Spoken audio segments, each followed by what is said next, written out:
नमस्कार मित्रों, स्त्री दर्पण के इस पेज पर आप सबका हार्दिक स्वागत है। जैसा कि हम सब जानते हैं, आज 19 अक्टूबर को सुपरिचित कथाकार चंद्रकिरण सुनरेक्सा जी की जन्म शती मनाई जा रही है। इसी क्रम में उनकी एक कहानी हिरनी का मैं पाठ करने जा रही हूँ, जो उनके कथा संग्रह हिरनी में ही संकलित है। उनका जन्म 19 अक्टूबर 1920 ईस्वी को हुआ था और उनकी पहली कहानी 1931 में प्रकाशित हुई। इस बात से अंदाज़ा हम लगा सकते हैं कि बाल्यावस्था से ही कहानी के प्रति वह बिल्कुल सजग थीं और एक लंबा समय उन्होंने कथा साहित्य को दिया। हिरनी कहानी एक ऐसी स्त्री की कहानी है जो तात्कालिक परिवेश में नई नई चेतना से पोषित हो रही थी। जैसे कि एकदम प्रारंभिक अवस्था में वह स्त्री जो अपने भीतर की चीज़ों को ढूंढने की कोशिश कर रही थी। हालांकि यह कहानी अंत तक आते आते पूरे सामाजिक ढांचे में अनुकूलित हो जाती है। एक जो इसकी नायिका है और किस तरह से यह समाज अपने ढांचे में उसको ढालने पर मजबूर कर लेता है, लेकिन फिर भी एक किरण की तरह चमकती है उस नायिका की कथा। आप सुने, मैं सीधे कहानी पे आती हूँ।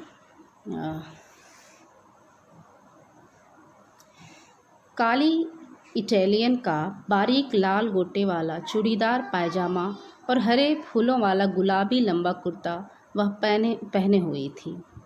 गोटलगी कुसुम्भी रंग की ओढ़नी के दोनों छोर बड़ी लापरवाही से कंधे के पीछे पड़े थे, जिससे कुर्ते की ढीलेपन में उसकी चौड़ी छाती और उभरे हुए उरोज़ों की पुष्ट गोलाई झलक रही थी। अपनी लंबी मजबूत मांसल कलाई से मूसली उठाए वह दबादब हल्दी कूट रही थी। कलाई में फंसी मोटी हरी चूड़ियाँ और चांदी के कड़े और पछेलियाँ बार बार झनक रही थीं। उन्हीं की ताल पर वह गा रही थी, हुलर हुलर दूध गेरे मेरी गाय, आज मेरा मुन्नी लाल जीवेगा कि नाय। बड़ा लोच था उसके स्वर में। इस गंवारू गीत की वह पंक्ति उस तीखी दोपहरी में भी कानों में मिश्री की बूंदों के समान पड़ रही थी। कुछ देर में छज्जे की आड़ में खड़ी सुनती रही। न उसने कूटना बंद किया और न वह गीत की पंक्ति हुलर हुलर। धूप में पैर बहुत जलने लगे तो मैं लौटने को ही थी कि पीछे से भाभी ने आकर ज़ोर से कहा, खुदेजा, अरे देख, यह रही हमारी बीबी जी, चोरी चोरी तेरा गीत सुन रही थी। उसने तुरंत मूसल छोड़कर ऊपर नज़र उठाई और हंस पड़ी। फिर हाथ माथे पर रखकर बोली, सलाम बीबी जी, बड़े भाग जो आज आपके दर्शन हो गए। मैं झेंप गई। पिछवाड़े वाले मकान में नए पड़ोसियों को आए 15 दिन हो गए। भाभी से कई बार खुदेजा का जिक्र सुनकर भी और यह जानकर भी कि मुझसे मिलना जुलना चाहती है, मैं कभी उससे परिचय करने न आई थी। मैं सोचती थी उस ठेठ गंवार छोकरी से मैं किस विषय पर और क्या बात करूँगी। अपनी झेंप मिटाने को मैं जल्दी से बोली, भाभी, तुम्हारा गला तो बड़ा मीठा है, अपना गीत ज़रा फिर से तो गाओ। के बीबी जी, मेरा गला? भला तुम तो बाजे पर गाने वाली ठहरी, मेरा गीत भावेगा? उसने उत्तर दिया। उसके बोलने में तकल्लुफ़ नहीं, हार्दिकता थी। नहीं नहीं, तुम गाओ, पूरा गाओ, मैंने ज़ोर दिया। बिना दोबारा इसरार कराए वह गाने लगी और उसी धीमी मीठी आवाज़ में, हुलर हुलर दूध गेरे मेरी गाय, आज मेरा मुन्नी लाल जीवेगा कि नाय। इस सासू की नज़र बुरी है मेरी माए, आज मेरा मुन्नी लाल जीवेगा कि नाय। भाभी, पूरा गला खोल कर गाओ, मैंने अनुरोध किया। उसने कुटी हल्दी को छन्नी में उलटकर नीचे आंगन की ओर उंगली दिखाकर कहा, फुफ्फी लड़ेगी। भाभी ने कहा, मरने दे फुफ्फी को। बीबी जी, खुदेजा नाचती भी बहुत अच्छा है। ओ खुदेजा, जरा नाचते सही। वह थोड़ा शर्मा गई, ओढ़नी मुंह में दबाकर हंसने लगी। अच्छा भाभी, तुम्हें नाचना भी आता है? तब तो ज़रूर नाच कर दिखाओ, भाभी की शह पाकर मैंने भी कहा। परंतु वह नाचेगी ऐसा मुझे ज़रा भी आशा नहीं थी। भला शहरों में जब हम पढ़ी लिखी लड़कियों के आगे कोई बार बार हारमोनियम तबला रखता है, कई कई बार इसरार करता है तब पहले तो हम लोग नज़ाकत से गाना न आने की दलीलें पेश करती हैं। इस पर भी जब वे लोग प्रमाण देते हैं कि आपने अमुक के जन्मदिवस पर और फलां की शादी में अमुक गाना गाया था, तब गला खराब होने का बहाना किया जाता है। जब देखते हैं कि किसी तरह पीछा नहीं छूटेगा, तब कहीं खास खखार कर आधी गत बजाई और बाजा परे सरका कर कहा, देखिए कहीं आता भी है, आप फिजूल ही पीछे पड़े हुए हैं। अरे बस यूं ही हमारा गाना ख़त्म हो जाता है।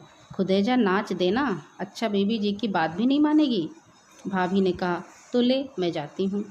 वह हड़बड़ा कर उठ बैठी। ना ना जावे मत, तुझे अल्लाह पाक की कसम सरस्वती, ले मैं नाच दूंगी, पर बीबी जी के पसंद आवेगा मेरा नाच। उसके पैर के कड़े छड़े यद्यपि उसकी मांसल पिंडली और टखनों से चिपके हुए थे, फिर भी गिनती में कई होने से आपस में खनक कर झनक उठे। ओढ़नी सिर पर ले तनिक सा घूंघट निकाल कर वह खड़ी हो गई। फिर मुझे देखकर हंस पड़ी। बोली, नाचूं? हाँ हाँ। के गाँव सरस्वती? कुछ भी गा ले, वही गीत गा। लटक रही बबुआ, उसने गाया। लटक रहती बबुआ तोरे बंगले में, जो मैं होती बागों की कोयल, कूक रहती बबुआ तोरे बंगले में। किसी शास्त्र के अंतर्गत उसका नाच नहीं था। न कत्थक, न कथकली, न मणिपुरी, न ओडिसी और न भरतनाट्यम। बाहुओं के संचालन में कोई गहराई भी न थी, पर उस सीधेपन में एक लय थी, गति थी, तेज और प्रवाहमयी, जीवन से भरपूर। अस्थाई के मोड़ पर नाचती हुई 2 फुट ऊपर उछल जाती और फिर धरती पर पांव लगते ही थिरकने लगती। क्या मजाल जो ज़रा पंजा रुकता। 5.5 फुट लंबी भरी देह की उस युवती का गठन एकदम गिन्नी गोल्ड की डली जैसा था। लाली लिए हुए रंग का ऐसा सोना जिसमें कयामत का लोच हो। शाबाश भाभी, मैंने उत्साह से कहा, सचमुच बहुत अच्छा नाचती हो।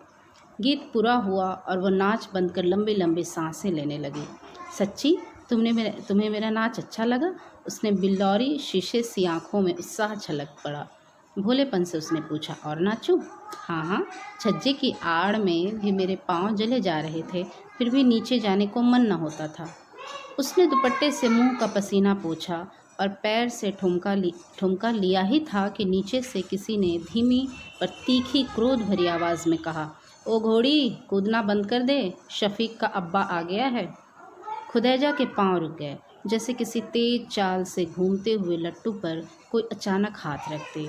मुंह पर उदासी की छाया सी आ गई, किंतु भाभी से दृष्टि मिलते ही वह मुस्कुरा पड़ी और बोली, देखा मचने लगा ना शोर। फुफ्फी का बस चले तो मुझे बकस में बंद करके रखे।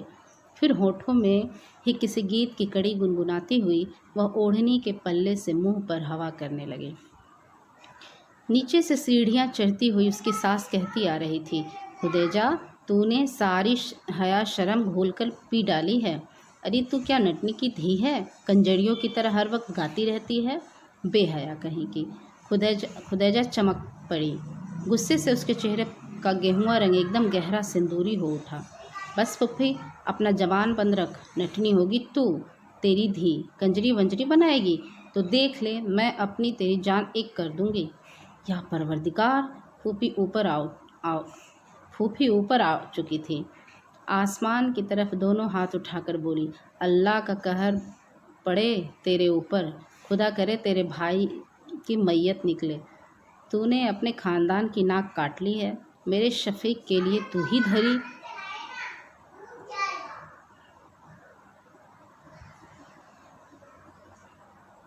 हाय अल्लाह, कैसी जुबान दराज है, जी चाहता है जुबान खींच लो इसकी।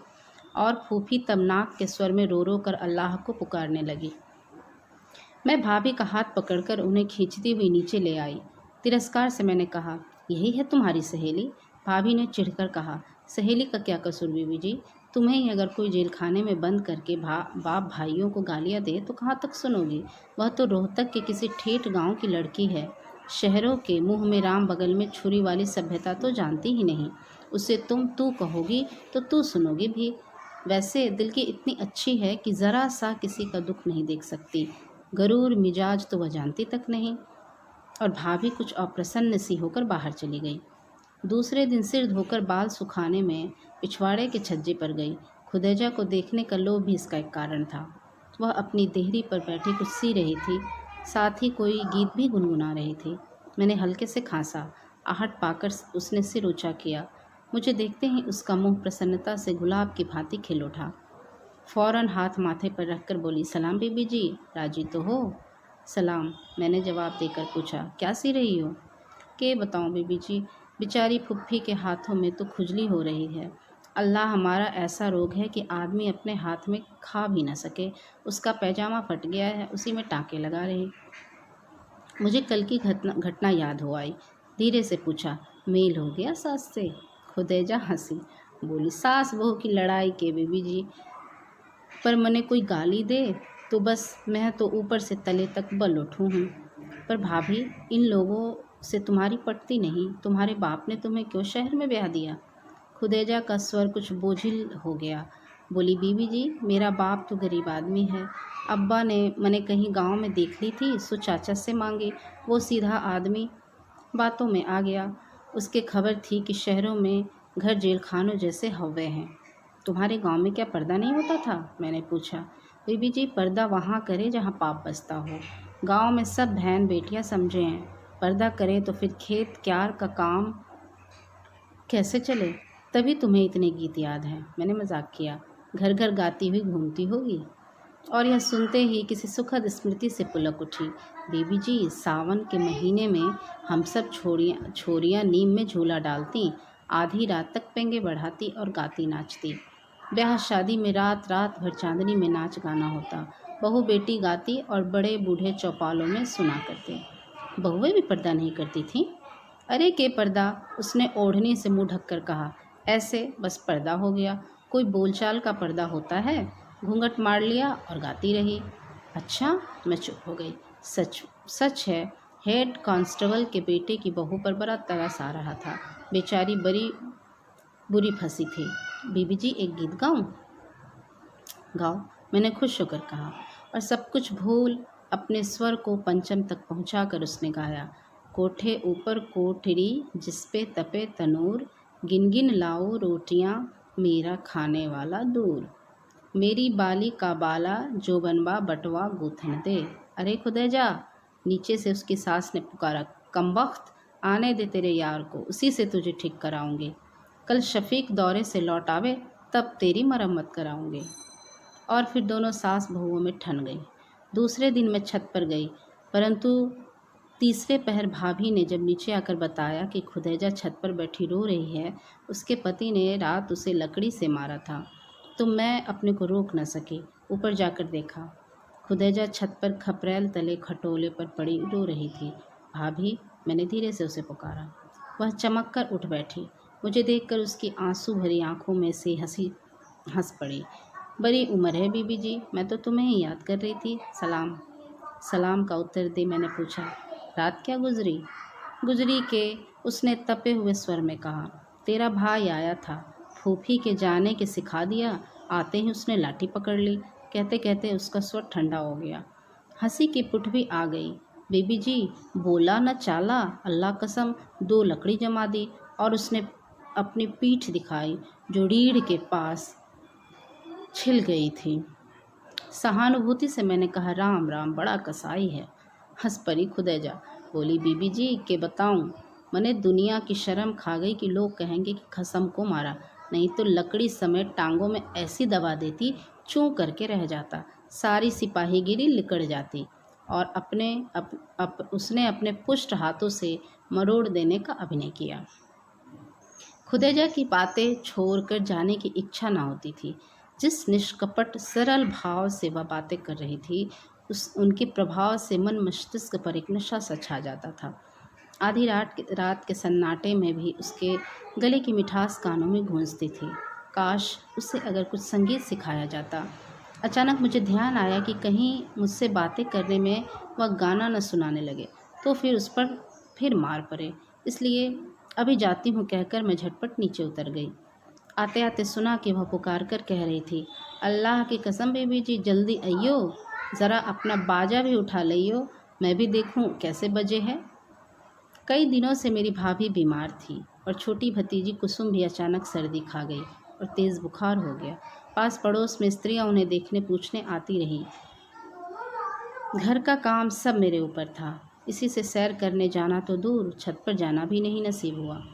खुदेजा ने कई बार अपने नन्हे देवर को भेजकर बुलवाया कि मैं तनिक देर को छत पर हो जाऊं, पर इच्छा होने पर भी न जा सकी। चिराग तले उसकी सास बुर्का ओढ़कर छोटे लड़के को साथ लेकर आई। लड़के द्वारा पहले पूछवा लिया था कि घर में कोई मर्द तो नहीं। तब बेचारी कमरे में घुसी। कैसी तबीयत है बहू? अब तो ज़रा ठीक हूँ, भाभी ने कहा। आइए बीबी जी, ज़रा कुर्सी दे जाना। सच मानो बहू, खुदेजा पर तो तुमने जादू कर दिया है। फूफी कुर्सी पर बैठकर बोली। जब से सुना है मछली सी तड़प रही है। वह मुर्दों तो बुर्का उठाए चली आ रही थी। मुश्किलों रोका।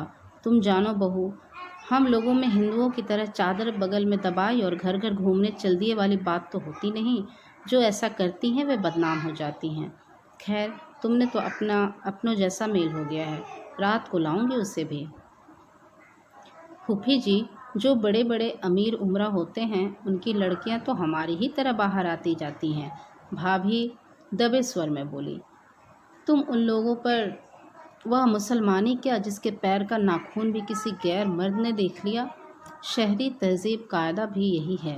नीचे कौमों और गंवारों की बात छोड़ दो। अरे बहस फिजूल थी, भाभी ने दूसरी बात छेड़ दी। रात को 10 बजे खुदेजा आई। साथ में फूफी, दोनों देवर और नंदी भी थी। आते ही भाभी के गले से लिपट गई, फिर मेरे से। कुसुम को तो छोड़ती ही न थी। अरे मेरे मुन्नी लाल, तुझे किस सौकड़ की नज़र लग गई? मेरे कुलसुम, क्यों ए सरस्वती, तूने छोरी भी बीमार कर दी? अरे खुदैजा धीरे बोल, फूफी दबे स्वर में घुर्राई। कुलसुम का अब्बा बैठक में सो रहा है। के फूफी, खुदैजा ने झनक कर कहा। तेरी धीरे धीरे ने तो जान खा डाली। अब के हांडी में मुँह करके बोलूँ? तौबा, फूफी खून का सा घूंट पी कर रह गई। खुदैजा को पढ़ने का शौक़ सवार हुआ। उर्दू का कायदा मंगाकर देवर से पढ़ने लगी। छत पर होती तो मुझे बुलवाकर पूछती, परंतु अक्षर उसे याद न रहते। अलिफ बे की अपेक्षा गाने की तर्जें उसे जल्द याद हो जाती थी। फूफी अगर इत्तेफाक से अपने किसी रिश्तेदार के यहाँ चली जाती तो फिर छत पर गाने नचाने का तूफान उठा देती, चाहे शाम को लड़ाई झगड़े और मारपीट की ही क्यों न नौबत आ जावे। वर्णमाला उसे याद नहीं हुई। इतनी दूर से पढ़ाई हो भी न सकती थी। फिर उसे घर का काफ़ी काम भी रहता, क्योंकि उससे मोटी ताज़ी देखकर फूफी और उसकी नाजुक शहराती लड़कियां तो कुछ करके न देती थी, और मुझे अपनी पढ़ाई लिखाई और गृहस्थी का काम रहता था। फिर मैं तो कुछ सामाजिक और राजनीतिक कार्यों में भी हिस्सा लेने लगी थी। शहर में एक जुलूस निकलने वाला था, मैं जा रही थी। बीबी जी कहाँ चली? उसने छत से पुकारा। जुलूस में, मैं जल्दी से बोली। आज बड़ा भारी जुलूस निकलेगा। हाय बीबी जी, मैं क्यों कर निकलूं इस जेल खाने से? उसके स्वर में तड़प थी। अच्छा सलाम। मैं हाथ उठाकर चल पड़ी, पर मन में खुदैजा का वह स्वर कचोटे भर रहा था। मैं क्यों कर निकलूं इस जेल खाने से?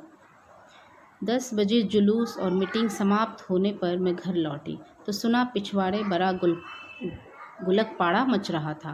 भाभी ने द्वार खोलकर कहा, बीबी जी, आज न जाने खुदैजा पर क्या बीतेगी। फूफी अपने मामू के यहाँ गई थी। वह मेरे नन्हे को 4 पैसे का लालच देकर उसके साथ चुपके से जुलूस देखने चली गई, और भाभी घबराहट में ज़्यादा कह नहीं पाई। मैं डर गई। हम दोनों छत पर कान लगाए सुनती रही। उसके ससुर बार बार कह रहे थे, आज मेरी पगड़ी इसने पैरों तले रौंद डाली। इस पड़ोस में आकर एकदम बिगड़ गई है। कल ही यह मकान छोड़ दूंगा। इस बार तो दोहरी डेवढ़ी का मकान लेना पड़ेगा। 2 दिन बाद पिछवाड़े का मकान खाली हो गया। खुदैजा रो रो कर विदा हुई हमसे। पालकी में भी बैठे ऊंचे स्वर में रो रही थी। खुदैजा की कोई खबर न लगी। 4-5 साल निकल गए। अब मेरे भी एक नन्ही बच्ची थी। मैं माँ थी। घूमना फिरना कम हो गया था, बंधनवश नहीं, यही गृहस्थी और बच्ची की देखरेख की वजह से। फिर भी एक बार थोड़ी फुर्सत निकाल कर दिल्ली घूमने आई थी। लाल किले भी गई। शाही हमाम में कुछ बुरके वालियाँ दिखाई दी। बीबी जी, अकस्मात धीरे से उसमें से एक ने आकर मेरा कंधा छुआ। मैंने आश्चर्य से देखा, खुदैजा थी। लंबी पीली गालों की हड्डियाँ उभरी हुई, आँखों में गड्ढे पड़े हुए, खुदैजा ही थी। अरे भाभी तुम? वाह! मैंने उसका हाथ पकड़ लिया। राजी रही बीबी जी। अच्छा, शादी हो गई, मुबारक, उसने फुसफुसा कर कहा। और सिर्फ पहचान करने कराने को उसने जो बुर्का उठा दिया था उसे फिर डाल लिया। हालांकि उस समय वहाँ कोई मर्द न था। खुदेजा के इस व्यवहार पर मुझे आश्चर्य हुआ। स्वच्छंद हिरनी अब खूंटे में बंधी बकरी थी। वाह, अब तुम एकदम बंद गोभी हो गई भाभी। हमेशा ही बेवकूफ़ थोड़ी ना बनी रहूँगी, उसने धीमे धीमे स्वर में उत्तर दिया। अब तो अक्ल आ गई। अच्छा, अक्ल आ गई? अब तो बड़ी उर्दूदा बन गई हो। हमें तो भई नहीं आई अक्ल, उसी तरह बेलगाम घूमती हूँ। उसने जाली में से एक बार देखा और पलकें झुका ली। उसकी साथी ने बाहर पहुँच चुकी थी। नन्हे ने, जो अब 12-13 साल का हो गया था, नकीब की तरह पुकारा, भाभी। और खुदेजा उम्र कैदी की तरह मुड़ मुड़ कर पीछे देखती हुई चली गई। शुक्रिया।